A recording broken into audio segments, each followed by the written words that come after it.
we grow up in an ecosystem, right, of like friends and family and a neighborhood and a culture. And we feel like we have to fit this narrative sometimes, right? These people knew me then. So like, even though I want to change now, like, what are they going to think? Like, oh, Andrew's acting different. Well, it's like, bro, like we were born to grow. How sad would it be if I was the same person you met 2, 3, 5 years ago?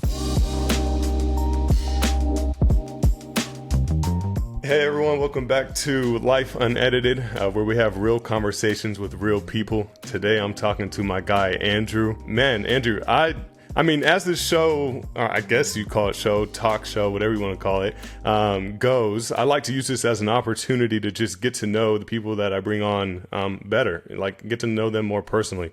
And we've only known each other from the gym, and so I know what you do for work. But we'll get to that later. What I like to start off every show with is a simple question. You can answer it however you like, but it's how would you essentially, like, who are you beyond your job title? Like, how would you describe yourself beyond your job title? How would I describe myself beyond my job title, man? That's a good question, bro. And I just want to start off by saying, man, I love what you're doing here, bro, and appreciate Of you having me course. on the show.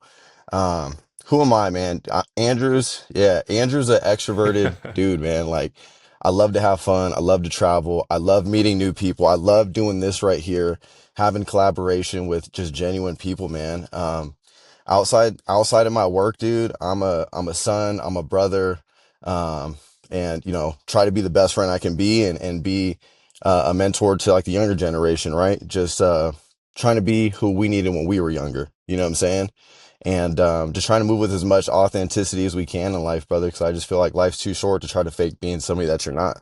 I totally agree. Totally agree with that. And I mean, you've been making some pretty big moves in life, doing some pretty big things. I appreciate that, man. So, I've been in real estate. The journey, dude, has been a long one. It's been a hell of a ride, but I started off. I'll just give a quick little backstory. Moved back from Canada in 2018 and had no idea what I was going to be doing with my life. Was staying at my mom's house at the time and just trying to figure out what I was going to do. And at the time when I was in Canada, real estate kind of piqued my interest, but it was just too much of a process to get into it there, and some things that fell through. So fast forward, I'm home. I'm staying at my mom's house, working a dead end job, thinking I'm going to go into corrections. And a friend of mine hits me up and was like, hey, like, I seen you were trying to get into real estate. I'm part of this like boutique brokerage. They offer this like mentorship program where like you can come in, work, and Oh, actually get paid while you're getting your license. So that kind of opened up the door for me. Yeah, it was pretty cool. It was a pretty cool experience. And you don't really right. hear about that too often. And so I started off with that, but as many people who are close to me know, I like to have a good time. And at that time, dude, like I was just Mm. doing all the wrong things. And so I ended up getting into some trouble, and that right there forego me getting my license for almost 4 years. And so during that entire time, was really just trying to figure out what I was going to do. Like, do I continue to try to pursue real estate? I was going back and forth with the department of real Yeah. estate and like their legal team. And, through God's grace, bro, just persevering through it, dude, I finally was able to get the opportunity to have my license in Nice. 2023. Nice. I started at Realty One there, was on a team who, worked with somebody who gave me a really good head start. And then, yeah, man, just through persevering, going through the market, how it has been for anybody who's kind of been paying attention, it's been a wild ride for everybody. I decided to go independent, still underneath the same brokerage, and then just started really diving in like on the social media train, man, and just working on building solid connections with solid people. And since doing that, it's just opened up so many doors and opportunities for me. I thought I was going to move to Arizona, to go start, branching out into that Right. market. Mm-hmm. And then I came back, and then another brokerage hit me up and offered me a phenomenal offer I just couldn't turn down, and it allowed me to stay here in my roots where I've been building my business up. So now I'm with Coldwell Banker. I help people buy, sell, and invest in real estate. Whether you're a first-time home buyer, you're a seasoned investor, or you're somebody who is looking to upgrade or downsize or relocate. I mean, we do everything in between. And the biggest thing out of it for me personally is just the human connection and helping somebody navigate something that is, for most people, seems like a daunting task, buying a house or even selling a house. And so being able to be that peace of mind and advocate for them has really it's really been life changing for me, bro, because it's given me more Right. purpose in my job. Like that was one thing I had a hard time finding in any other vocation was where's my Mm. purpose within this? And in real estate, I'm not gonna lie, I got into it for the money in the beginning.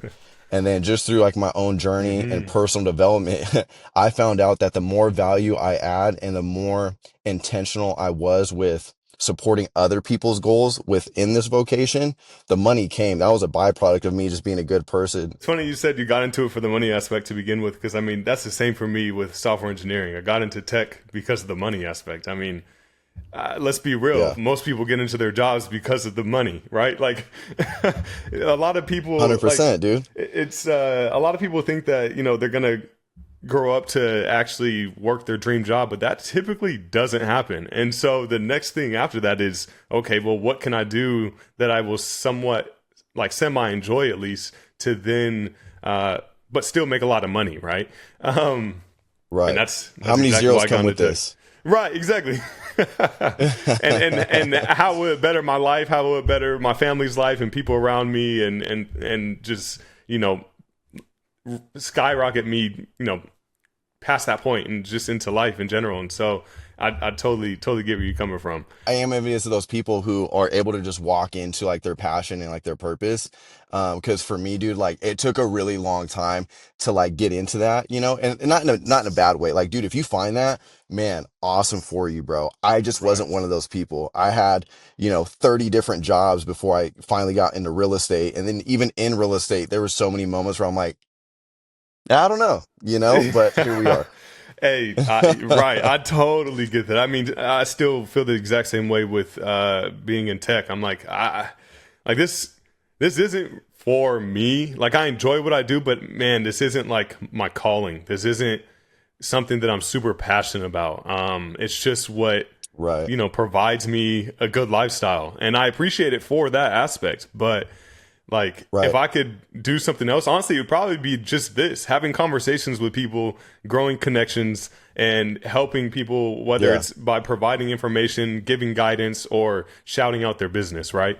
Like, just having a platform to do Right. that for others. I think that's kind of essentially why I started this whole show to begin with. Well, main that, and then also working from home, like I said, it gets lonely, and you start to crave these Right. interactions that you don't get on a regular, daily basis, day-to-day basis. And Yeah. uh it gets difficult. But I've seen you've been cooking with the social media stuff, which is awesome. How has that been going for you exactly? Because like for me, I hate editing videos. Like, I can't stand Dude, it. you and me both. Um, and Yeah. and so I just won't do it because of that. But then, at the end of the day, I'm Right. like, well, I kind of want to have somewhat of a social presence, and start doing things like this because I do find it fun. I just hate the editing aspect. So how are you kind of getting around that? And yeah, just how has it been going for you overall? Yeah, man. I mean, social media now is like it's where everyone's going to go find what they need, right? And if you're not utilizing it, I don't care what business you're in, you are underservicing yourself and you're missing out on a big piece of the market just because of the reach that you can have with it. And it just took me a long time to like, I always knew that, but I had to get over like my own psychology of the fear that I had of like, what are people going to think? My content's not good enough. What if I say something dumb and, it's Hmm. wrong or whatever? So for me, it was just kind of overcoming that mental hurdle first. But what really like pushed me into that space was honestly hiring a coach. Like found Mm. somebody that I aligned with on a personal level that I wasn't even sold on what they did. It was just who they were. And I saw their presence and how they were able to monetize it and what it was doing for their business. And once I saw that and I had a conversation with them, it was just a no brainer for me, dude. It was like, just like you are, bro. Like you're articulate, you know how to have conversations. And it was like, it was hurting my business more than it was like benefiting it by not being on social media. And so Interesting. I just went all in on, yeah, I just went all in on it. And one thing that I've learned from this experience, because this is Hmm. like one of the biggest investments I've made personally into myself, was that the more you pay, the more you pay attention. I've paid for other courses, I've done other coachings, That's a but it'll bar. be like $100. Yeah, right. And so or like $250, or I get this free guide, and then it sits in my in my files on my laptop, and I Yep. never even open it. Never even But touch it. I go drop this, and I'm like, after I'm done, I'm like, man, what did I just do? But to that point, it's like, well, I'm all in on it, right? Like, I'm not going to just let this investment go to waste. And so by doing that, it's helped accelerate my growth. And then the number two thing is getting in proximity, getting as close as you can to these people that are doing or have the outcomes that you want, because it's a different energy, bro. Like this right here is obviously dope. But imagine like us like sitting down In like in like the person. podcast room. It Hmm. just yeah, it just carries a different weight to it, bro. And so when the opportunity, so I'm in Palm Springs right now. Never been here, never thought I'd be here, barely even knew what this place even was, right? But because of me making that investment, because of my participation in the group, because of, the work that was put in behind the scenes to get to this point, I got the invitation to come out here and be right, rubbing shoulders with these guys. And through that, like, it's giving me more of the confidence. I'm gaining the skill set because I'm literally immersed in their world of what it is that they exactly do. So it's not like I have to Mm. play this guessing game behind the phone or behind a screen. I'm literally seeing it firsthand what these people are Right. doing. It's just like, one, it's mind blowing, but two, like, people think like, oh, you just go shoot a video and you throw it up. No, dude, there's so much more that goes behind it. Like, these people are literally grinding 18 hours a day, bro, behind the scenes, answering DMs, doing more research on like call to actions and what type of engagement's working, looking at the analytics. And for me, it's like, at first, like, you try to get into it, it's overwhelming because there's just so much to touch on. So much But when you're information. here and you're Yep. seeing it, Hmm. yeah, you're right. You get information overload, and it causes, analysis paralysis, where it's like, I have so much Right. to digest that I don't even know where to start now. You know what I'm saying? Yep. So Yep. being in this position around these people, I'm getting real time response answers to questions that I have, and just being course corrected. So it's like, imagine being on a map, bro. Like, imagine you have like a map, right? But you never walk the trail. It's going to take you a Mm. minute. You're like, do I make a right here or do I make a left here? Now I'm going with the Safari guide, bro. They're just taking me straight to where I need to go. There's no fluff in between. You know what I'm saying? Right. Yeah, yeah. No, it makes perfect sense. That's Yeah. I like your analogies too. They're great. It's funny that every single time I have these conversations, so I've actually interviewed two other real estate agents, and but with everybody that's been on so far, they all mention how important it is to have a mentor.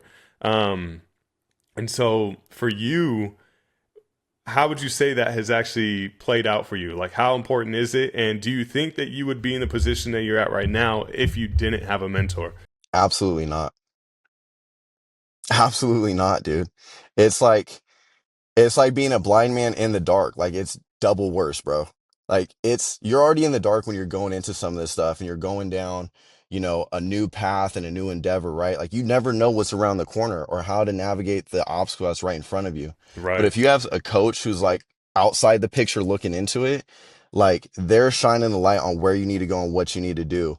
And it's nice because you're working with somebody who has already walked the path that you're trying to walk. And so Mm-hmm. instead of trying to, like, it's like, if you want to go fast, go alone. But if you want to go far, go together. Find the person who's already further ahead than you, so that way they can help you get to where they're at sooner. And so for me, it's just been like, and not so much like in like receiving, right? But like the knowledge that you get, the perspectives that they're able to share with you, the philosophies that they carry, because we're all vibrating at different frequencies, right? Based off of like our mindset and how we carry ourselves and the emotional states we're in. And so being around these people, it's like, you see how they view the world almost. Like, you almost get to put like the glasses that they're wearing on. And Yep. by doing so, bro, it Mm-hmm. just helps you see things a lot clearer on what it is that you need to be doing, dude. And for me, like, a lot of the mentors that I do have, bro, either paid or not, have also become some of like my really, really good friends. And like, you realize that these people, That's like, they great. genuinely just want to give. They just want to just share the knowledge with the people that actually want it and are going to take the play and run with it. Like, if they see Right. you, if they're pouring into you, but they're not seeing you take action on it, best believe like that's gonna be the last time that they do that, because their time is valuable. And if they're investing into, this is just a tip, if they're investing that time into you, respect it, bro, because they put in so Oh, much time and effort to do 100%. that, and they have a million other things that they could be doing, and they're choosing to invest it into you. Like, not only make yourself proud, but make that person proud that they spent the time, like, that they invested it into you. Like, let them get an ROI on the knowledge that they gave. Yeah. No, I totally agree. The one thing that I've learned with mentors, especially mentors who are already in a position where you're trying to be, meaning that in a sense they kind of have it all together, and they have more resources than you do. Because I don't want to just say Right. money, but yeah, more resources than you do. The best thing that you can Yeah. do to kind of, I guess, give back to your mentors is to give them your time. Um, in whatever way that means, like whether that's Right. spending quality time with them, because a lot of these people are so busy a lot of times and also have a hard time finding like quote unquote good friends because of the status or the position that they're in. So just being a genuine 100%. person, one, and Yeah. two, yeah, helping them shave off some time off of some task that they have in any way possible. I've noticed that like they appreciate that so much, and I think it's kind of an underutilized skill. Yeah, that value exchange, right? Like you said, it's not just monetarily like what they have, but resources like their connections, their knowledge, yeah, the monetary side of things, the inventory that they have or the tools that they can use that they've acquired to share with you. But when you're down on like I don't want to say beneath, but like when you're a little bit further behind them where they're at and you're trying to get there, that's where you need to get creative for sure in demonstrating your value, whether that's you being genuine and authentic and presenting yourself in a way that's not here just to take what it is that they built, took so Ex- long to build, exactly. or if that's, adding some type of value to them and taking some of like the workload off of them, or just showing that like you're eager and hungry to learn. You know what I'm saying? Yep. And not only just taking the knowledge and just sit there, but then take the knowledge, go run the play, and then come back and say, "Hey, I did exactly what you told me to do. This is what I got." Dude, this is what I've noticed, people who do that, right? Like who give you like some knowledge or hey, like for me in real estate, hey, for the next 90 days, if you do X, Y, and Z, like this is what you can almost expect. Cool. 90 days goes by, I run the play and I come back and I say, hey, Mr. Mentor, I ran the play exactly like how you told me to. This was my outcome. This is what I got. What do you think? They love that, bro, because they know that the seed that they just planted is now starting to grow, right? Instead of like it Yep. going on dead soil, bro, like and on deaf ears, they're seeing, and that right there makes them want to do even more because like, oh, I remember when I was in this guy's situation, and I wish I had somebody like me to tell me this, and now I'm telling somebody and they're actually doing it, and like that's the biggest way you can honor somebody's time who's ahead of you, in my opinion. 100%. Seeing someone who is just as hungry as you were once, right? But being able to give them the playbook that you wish you had at that point in time. Like, I mean, that's just Yeah, motivating dude. on both sides. Yeah, um, yeah. but I do want to ask as well, is there would you say that is there a common how do I say this, like a common misconception people have about you, like something that people often get wrong about you? Yeah, I guess I could say so. And I say it's very humbly too, dude. Like I know for a long time, like, I mean, we all grow and we make mistakes and stuff. But one thing that it, I think I would get a lot was, especially through social media, because it's only a snippet of who we are, right? And we all just naturally, as human nature, we have our pre notions about people and pre assumptions. I would always get like, oh, dude, I just thought you were this. Excuse my language, bro. You might have to leave this out. I always thought You're you were good. just this cocky asshole, bro. And then like people will meet me like, dude, like you're super cool guy, like super chill, humble. Like I don't know why I thought that about you. I guess it's just like the look, the aesthetic. I don't know, bro, but that's been something that's came up a few times. And I'm like, well, don't be wrong. I'm not perfect, bro, but yeah, I try to be as genuine and as giving as I can, dude. And like, this has been like something that's been on my heart, bro, is like, I am the last person to judge anybody, bro. Like if people really knew like the depths of the stories that I have. Like that's why I carry so much empathy and like understanding in me, bros, because like I've been there when it comes to like making fucking mistakes, not being the person you want to be, and or towards others. And so like when that comes up, like I genuinely just laugh about it now because it's like, wow, dude, like you you're hearing it real time, like the growth that has occurred, but other Mm, people are now affirming it for you. And mm, so that's been honestly like the biggest like pivot, and I would say misconception, right? Because I think I'm a pretty chill guy. Like, am I pretty high strung and redlining it most of the time? Yeah. But it comes from a good place. You know what I'm saying? No, I definitely agree. Yeah, no, I remember the first time meeting you, and you were exactly what you just explained. I feel like that's a problem with social media as a whole, though, right? It's just judging a book by its cover and not understanding the full Yes. picture, or not reading Yeah. through the whole book. And Yeah. that's yeah, that's a big problem. Like, and I've talked about this in a previous episode, but like social media just showing the only the wins and not the progression, or only That the part. bad, but not like what led you to that, right? Or what led you to that, incident or whatever had happened. And um, yeah, it's misconstrued a lot of things in life and in our culture that we live in, and it's hard sometimes to break those things, but. Yeah, just continue being yourself, man, because you're doing a great job, and I see all the hard work you're putting in. You're doing amazing. Just have to give you your props. Is there something about your journey that surprised you? Something that you didn't know would have happened at the end of the light at the end of the tunnel, or just something that came up about your journey that was harder than you expected it to be. Um, for like someone that is kind of in your shoes before you started, some like piece of advice that you can give to somebody. Is there something about your journey that was just rather difficult or easy, that surprised you? I think the biggest thing was when I found out that I was the one that was getting in my own way.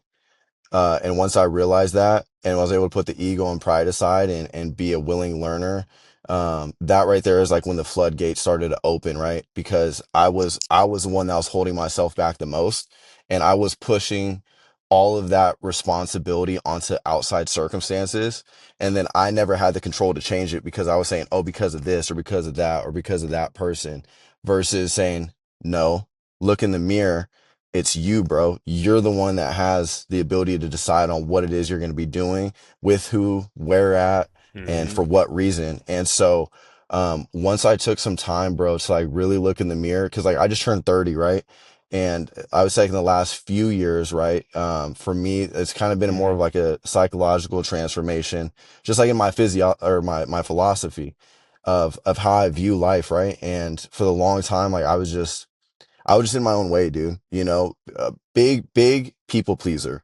And then it wasn't until Mm. I started learning that I had to have healthy selfishness for myself and then play on my own field, right? Like not try to play on other people's field and what they're doing and who they are or whatever. Like what does Andrew's field look like, and why can't I operate in this alone, and in this operation of like my own ecosystem, invite those people in? And that right there is something I learned, is like your vibe's going to attract your tribe, bro. Like you're not going to be Oh, able to be 100%. liked by everybody, bro. You know what I'm saying? And Yep. trying to appease everybody, you end up appeasing nobody. You know what I'm saying? Not even yourself. And Right. so once I found that out, bro, I was just like, it was just like a light bulb went off, and it gave me this like sense of empowerment, but also like this sense of freedom, bro, of like, Mm. dude, just be you, bro, because there's only one you know what I'm saying? And like the 100%. world wants that individuality and that authenticity, and it's like, instead of trying to please everybody, dude, I could give two about it now. You know what I'm saying? I just want to care about the people who care about me and pour into those people.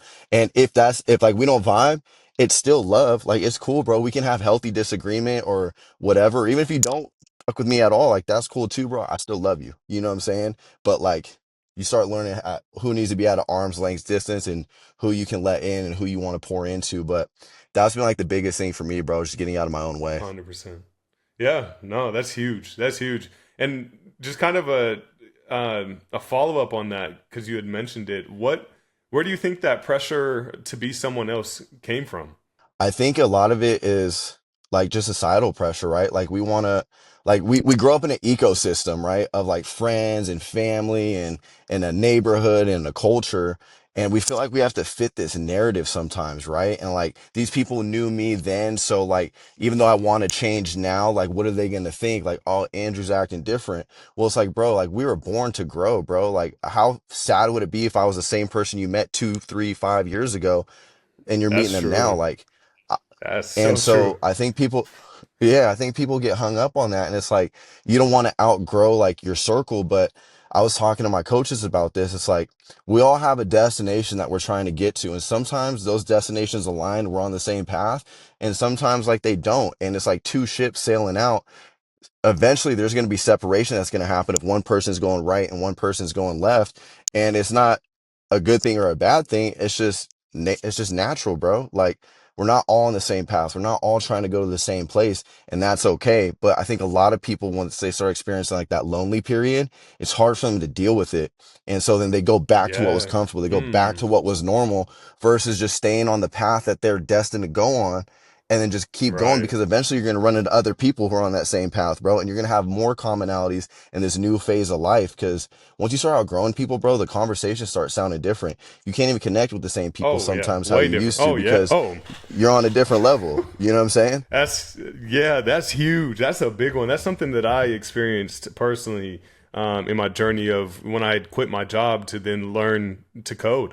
Um, like along that journey, it was more than just gaining a skill. It was developing as just a human being, developing in myself, and my character was growing. And because of that, I started to outgrow my circle, and I Yeah. started to outgrow the people that I thought were closest to me. But like you said, in doing so, still pursuing those things, I then found a new circle. I then found new people, and it's super important to surround yourself with like-minded individuals, so that you can grow. I mean, if you're trying to better yourself and gain a skill or learn something new or acquire something in some way, but you're surrounding yourself with people who aren't doing anything like that, or who are constantly bringing you down, or not to be cliche, but like partying all the time, and not actually Right. doing anything. It does affect you, and A hundred it percent. plays a big part in your life. I just wanted to ask one more thing. Is there a time where you failed, and if so, what did you learn from it? Something that you can kind of give back to someone watching, to let them know that they're not alone, or two, that if it does happen, this is how you can kind of get over it and overcome it. Yeah, man. Dude, I've had more failures than I've probably had in wins, bro. But um, the biggest, you know what I'm saying? But like, Same, yeah, you miss 100. Yeah, you miss 100% of the shots that you don't take. And with like, I could go, the laundry list of failures is there, bro. And we don't got to get into all of them, dude. But the biggest thing I can say, bro, and I literally posted this last night, was just don't quit. That's when you fail, bro. Like, the people that have or are doing what it is that you want in life, they just never gave up. They took more action more consistently for a longer period of time, and they figured it out. So don't beat yourself up. Be realistic with yourself. Like, man, when you mess up, own it. You know what I'm saying? But don't linger on it. yes, Own it, learn yes, from it, and then move forward past it, bro. It's the sooner you can get back on that horse and get back to riding forward, bro, that what happens is people, like, they'll make a mistake, they'll mess up, they'll go against something that they, said that they wouldn't do, and then, the discipline wasn't there, the willpower, whatever the case is, and then they sit on it for a week, a month, 6 months, a year, and they let that one moment in time define how they're living the rest of their life moving forward, bro. And it wasn't until like I just started realizing that, I'm not perfect, bro. Like, I'm not. Am nobody gonna make is. mistakes, but yeah, but as long as I can mitigate those mistakes by having a mentor, following the plan, and just being genuine, and coming from a good place, the mistakes will automatically minimize themselves, right? But just Right. don't linger on it, dude. Like, get back up and try again, and get back up and try again, and get back up and try again, dude, because it might not be that first, second, or third time, bro, but you might be on all you needed was that fourth attempt, bro, but then you gave up, and now you're sitting there and your life could have been completely different, dude. And I think the biggest thing to just kind of wrap that up Yeah, is yeah. like, just get out of your own way, bro. Like, we are our worst enemy Mm. sometimes. And if you can figure out where those temptations in your life lie, where you do end up falling short, and you can mitigate how much time or how close you get to them, it just makes it that much easier to go make the right decisions. Couldn't agree more. Could not agree more. Damn. I feel like there's so much more we honestly could talk about. Like you do actually have great All advice, day, bro. like all day. Thank you. Yeah, of course, bro. You got some wisdom in there. Thank you, bro. Thank you. I hope so. He said after 30 years, I hope so. 30, yeah, exactly. But Exactly. I don't want to take up too much more of your time. Like I said, I like these just to be quick. But this was a great conversation, and thank you for even Absolutely, coming yeah. on. I appreciate it. For those out there watching, thanks for watching. If you know someone whose story you want to hear or have questions you'd love me to ask future guests, let me know in the comments down below. And yeah, we'll see you guys next time.